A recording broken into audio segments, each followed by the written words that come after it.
I don't know how to answer this, so I need your help. Yeah. You used the word earlier, inflation.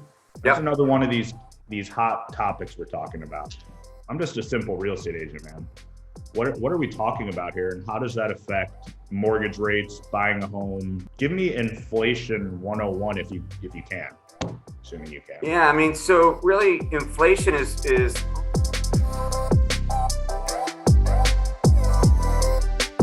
Scott, how's it going? good, man. Busy as fuck. Technical difficulty number one. I didn't have my volume on. I'm assuming you said everything's great. Yep.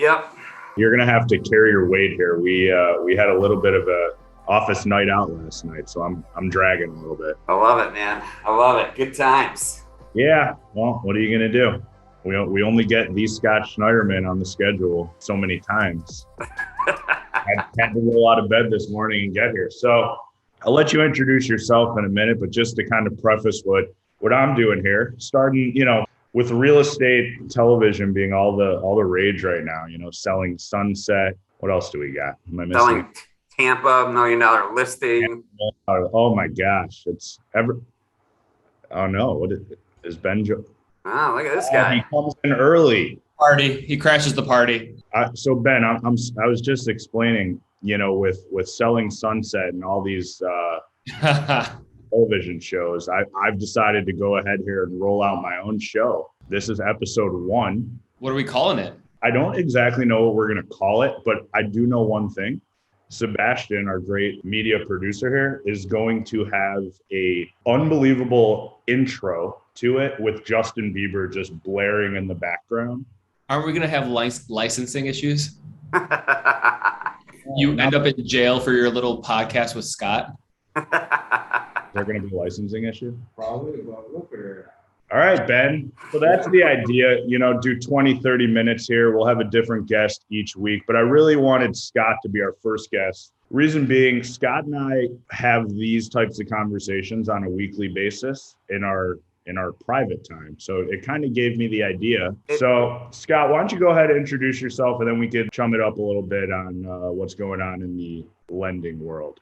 Sure. So welcome, everybody. My name is Scott Schneiderman. I am Senior Vice President of Lending with Guaranteed Rate Mortgage here in Chicago. I have been in the business since 1999. And, the market is on fire, and, your lending needs are very well met with me and my team here at Guaranteed Rate. Yep, you got it. Scott has helped. Ben, is it fair if I say hundreds at this point of our clients? I mean, for sure helped hundreds and hundreds, closed hundreds as well. Not everyone we send Scott's way closes, but for sure helped people get their stuff in order. I mean, we're pushing, I think we're got to be pushing 4 digits soon, honestly, just how many people we've connected with Scott.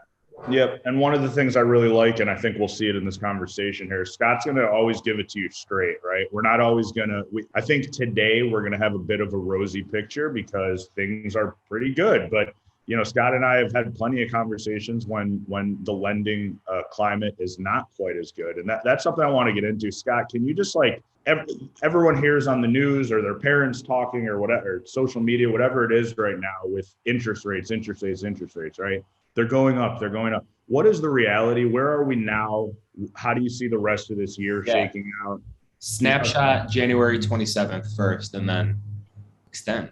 So where we are now is rates have definitely already started ticking up, in this first month of the year. Right now, rates are kind of trending in the mid 3s. If, on a 30-year conventional mortgage, right now we're in the mid 3s. And listen, we've come off of our lows, but with inflation being the highest it's been in 40 years, the market already in a fever pitch. We're seeing minimum wages rising, low unemployment, the economy doing pretty well.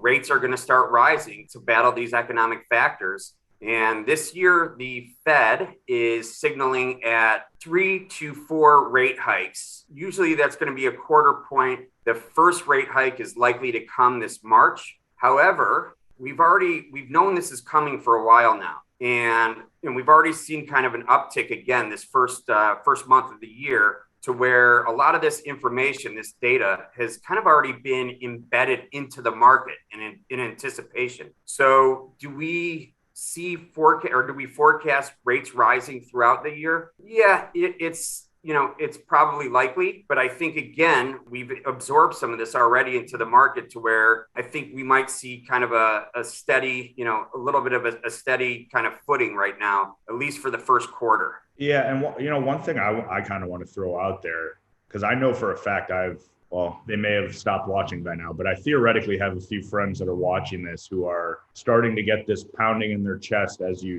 talk about rate hikes, because they were planning on buying a little bit later this year, because that just so happens to line up with their lives. I don't want those folks to panic. You and I have spoke about this in the past. In a historical context, or even in a short mid-term historical context, the rates are still really low. So we're talking about going from like the lowest ever to like a little bit higher than the lowest ever. Am I wrong in saying that? No, you're exactly right. I mean, listen, for where rates are now, it's, again, historically speaking, it's incredibly low. Listen, right before we entered into the pandemic 2 years ago, at that time, rates were mid threes. And when we were there at that time, people were, jumping out of their windows for joy that rates were so low. I mean, it was incredible. Weird way to celebrate. So, yeah. So, again, we're back to that mid threes area right now. And call it 3 years ago, if you would have told somebody they could get into the low fours or high threes or mid threes again, they would have been ecstatic. So, yes, rates were a little lower mid pandemic, but again, that can't last for eternity here. So, when I got into the business in, 1999, when rates were in the high sixes, low sevens, people at that point were saying, this is the lowest rates have ever been. And, I can't believe where they are now. And I don't think we'll ever see rates go lower. And that's wild. Look where we are today. So I think, again, relatively speaking, it's incredible. Awesome. Let's go on to a little tangent here. So Ben, let me ask you a question. How many times a week do you or someone that you know in our office get asked about what down payment, how much should I put down? What's your opinion on down payment, would you say? Yeah, it's at least once to up to 3 times a day, I would say. Yeah, a day. A day, yeah. Yeah. It varies wildly, And what I keep on telling people, Scott, is like, it depends on which bank you're talking to. Like, what I think is really interesting is thinking about a mortgage as a product. And guess what? Every lender, every mortgage broker you go to offers different products. And their products are a X down 15-year, 20-year, 30-year, right? And they're going to offer different products based on your loan profile. So it's a complex question. When a buyer asks me or you, hey, how much do I put down? Just like, well, if you go with this person, you can do this option. If you go with that person, you can do that option. But like the short answer, you can go 0 to 20% down or higher if you want. There's programs for almost anything. Yeah, and that's interesting. I wasn't expecting you to answer that way, but I'm glad you did. And where I was going with that is like where I get frustrated is when some of our especially first-time home buyers, their search is limited by this misnomer that you have to be at 20% and you have to avoid PMI. I know you kind of taking us back to 101 here, but one of the things, Scott, I want to ask you about PMI, right? I've heard different answers to this. If I only put 10% down because I absolutely love this condo that's priced a little bit higher and I'm not sleeping with $100,000 under my pillow. So Go ahead, I buy it with 10% down. I'm paying mortgage insurance of $100, $150 a month.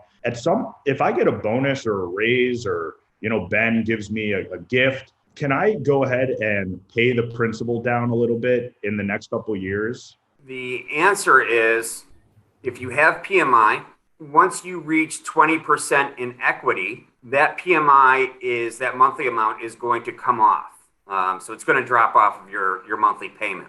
And the other thing with PMI these days is those premiums, those factors have come way down.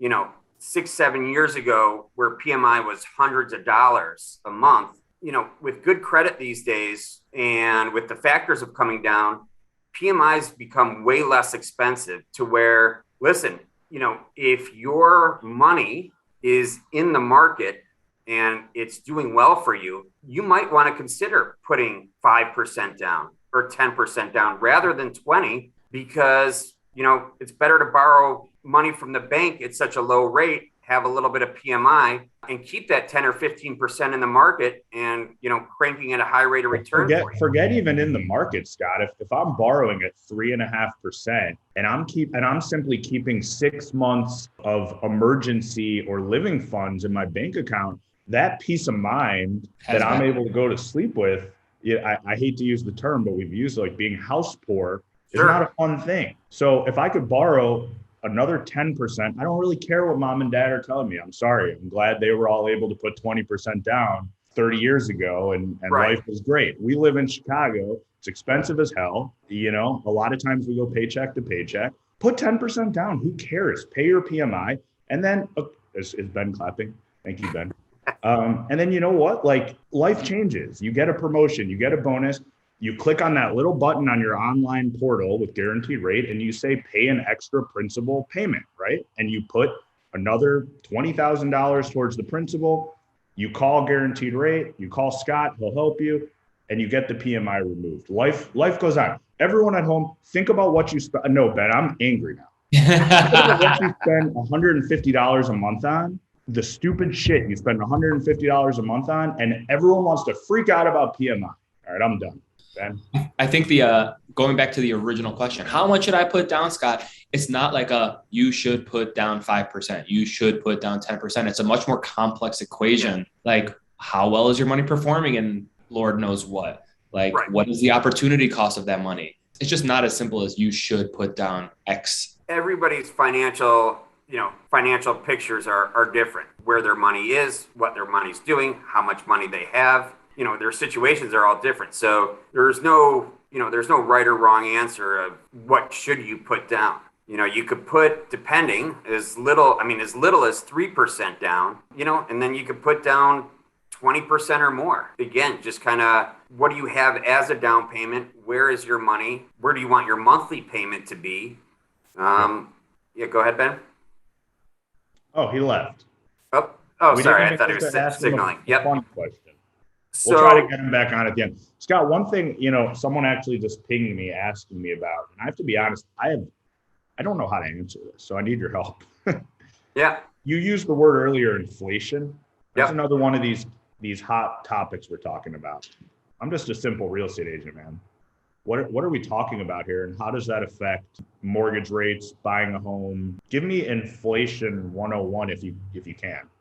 Assuming you can. Yeah, so really inflation is almost kind of like the cost of goods, where if the cost of goods are increasing, so your groceries, they're up 10%, gas prices are up 40%, home prices are up 30%. All of this is to where, if we keep going at these rates and we keep interest rates it's such a low premium, eventually these prices are going to keep going and going and going up. So we need rising rates to temper these costs and kind of steady the market. That makes sense. So let me ask you this again. I work with a ton of first-time home buyers. I know you do as well. Let's give a very basic sort of what would be your advice or your sort of 30-second elevator speech to our first-time home buyers who are in the market in 2022, something to avoid, something to look out for, and just sort of your general advice, because I give them my perspective. I'm sure they get their friends and their parents' perspective. How about someone who actually helps with the most important part, and that's paying for it? Yeah. So, as a first-time home buyer, most important thing is get pre-approved. Know what you can get pre-approved for as far as your borrowing capacity, and therefore you can set a budget as far as what you want to spend as far as a purchase price, and also where you want your monthly payment to be. The other really important thing for first-time home buyers is you need to surround yourself with a good team in the real estate market, meaning a good realtor, a good lender, a preferred attorney, These things, when you're a first-time home buyer and you haven't been through this process before, and you're making the biggest purchase of your life, this isn't something to just kind of Google and go online and just, find the cheapest option.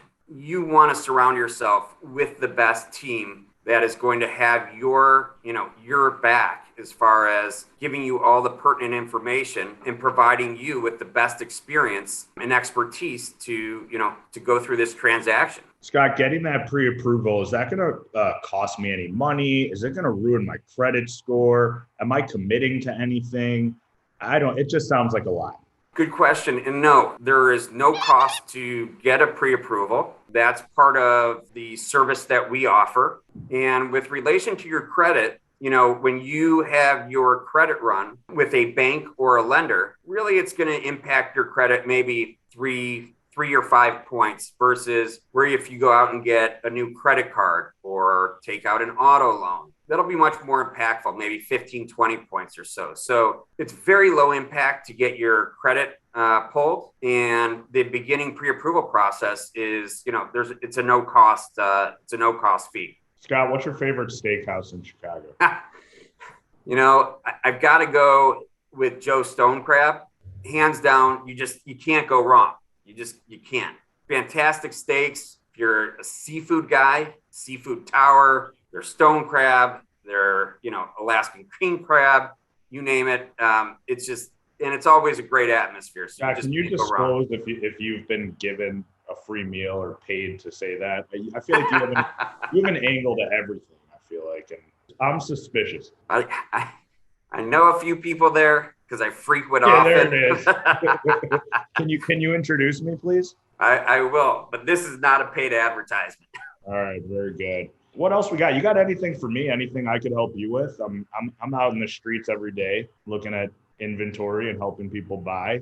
So what do you say to buyers that kind of are saying the same thing right now? Is either, I think the market's inflated and maybe I want to wait till prices come down. Yeah, probably the most popular question I get. And it's not just this year. You know this as well as I do. Chicago is an insanely cyclical and seasonal market, especially compared to our other major markets in the country. My first response to that is always, tell me, Scott, about your timeline. How long are you going to live in this house?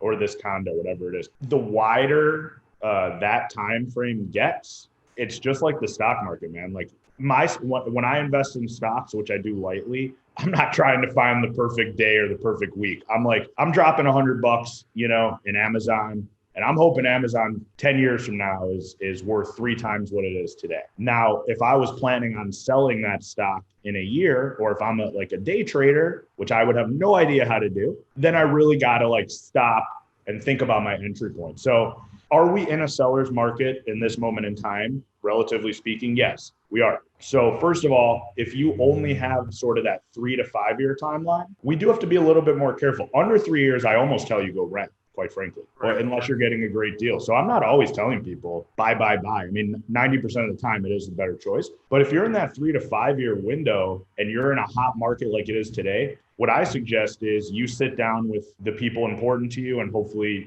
myself or whoever your realtor is, and you come up with ground rules before you start looking. What I mean by that is decide what your strategy is going to be in a multiple offer situation. Reason being, this becomes extremely emotional. It's a really emotional experience. I've seen people cry, I've cried. It's a crazy experience. You're talking about, you fall in love with a house, with a community, with, oh, this is where my kids are going to go to school potentially, right? And then someone tells you, hey, you have to blindly give us your absolute best offer. If you wait until those moments to think about it for the first time, you're screwed. You might be making a decision that today feels good.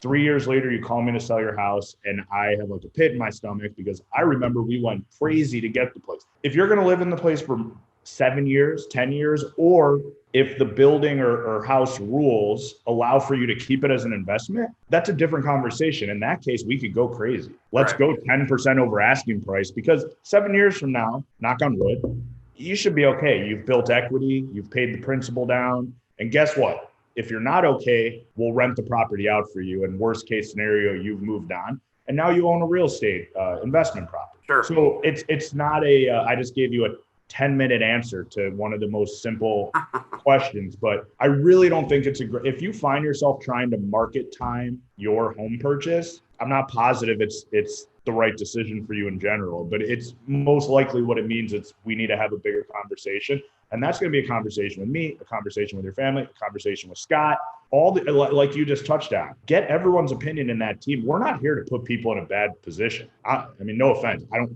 really, if someone doesn't want to buy right now because it's a hot market, like life goes on.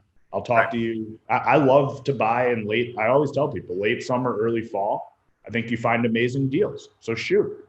If you can wait, call me up then. I'll still be here. But if your life is telling you right now that it's time to buy a place, don't be scared of Chicago. We keep ourselves in order. We're not like these California markets or some of the markets on the East Coast where I hear these insane stories. Like we keep ourselves relatively in check. Would you agree with that? I do. Compared, especially, I do business all over the country, and compared again, like you said, to some of these markets, in like Northern California right now in the Bay Area, or, certain areas in Florida, in Southern Florida, it's, those markets are just out of control right now. And so relatively speaking, Chicago is, a stable, good functioning market. And there's a lot of opportunity here, and things aren't just, it's not the Wild West and it's not out of control. So it's a great, it's a great opportunity, no matter if it's today or 6 months from now, to get in and get involved.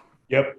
We're on the same page there. All right. Sort of wrapping up here, Scott. I know if too many of my current clients see us doing this, they're going to wonder why you're not getting their loans processed. Are you a Netflix guy? I am. I'm a big Netflix guy. What's the series or documentary of choice right now? I'll give you mine afterwards. So we got Ozark season 4 just came out. Yep. I mean, just a can't miss. It's incredible. And then, if you're not looking for a kind of a drama and you're more of a reality type guy, well, then we're going back to the real estate market, and we're going to either Selling Sunset or Selling Tampa. And if you want to set the bar a little lower, we can go with Too Hot to Handle. Just a great mindless TV. Is that your style, Sebastian? Too Hot to Handle? Are we allowed to say that on TV?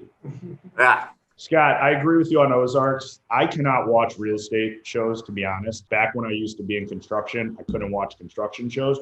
We do it all day. Right. I just want to go home and watch people eat people, which is why I am advocating for Yellow Jackets. Yeah. But here's the problem. When you watch shows like Ozarks and Yellow Jackets, and you're like, I know we all do it. You binge it all night. The next day, don't you think everyone's trying to kill you or eat you? And I just find myself thinking I need to protect myself. It's a little weird. There is some paranoia, and that sets in and puts some thoughts into your... That's when you know it's time to go back to working and put the Netflix remote down. Exactly. Thank you for joining us, man. I know we'll have you on here again. You talk to our team on a weekly basis, and I talk to you pretty much on a daily basis about the market. I think it's a huge help. It definitely helps me, and I would advise anyone who has managed to stick around and listen to some of this to reach out to Scott. We'll flash his contact information. He's really generous with his time. He's a great resource. He's not going to trick you. If you have questions, you want to break down your own personal situation and finances and what's the monthly payment going to look like and when should I buy and he's your guy. So thank you. We'll have you on here again, and I'm sure I will be talking to you in the next hour about. Yeah, you got it, Joey. I appreciate the opportunity. Looking forward to an amazing 2022. Working together, amazing growth, great success. And again, appreciate the opportunity to have me on today and looking forward to a great year. I'm going to go take a nap. Thanks, Scott.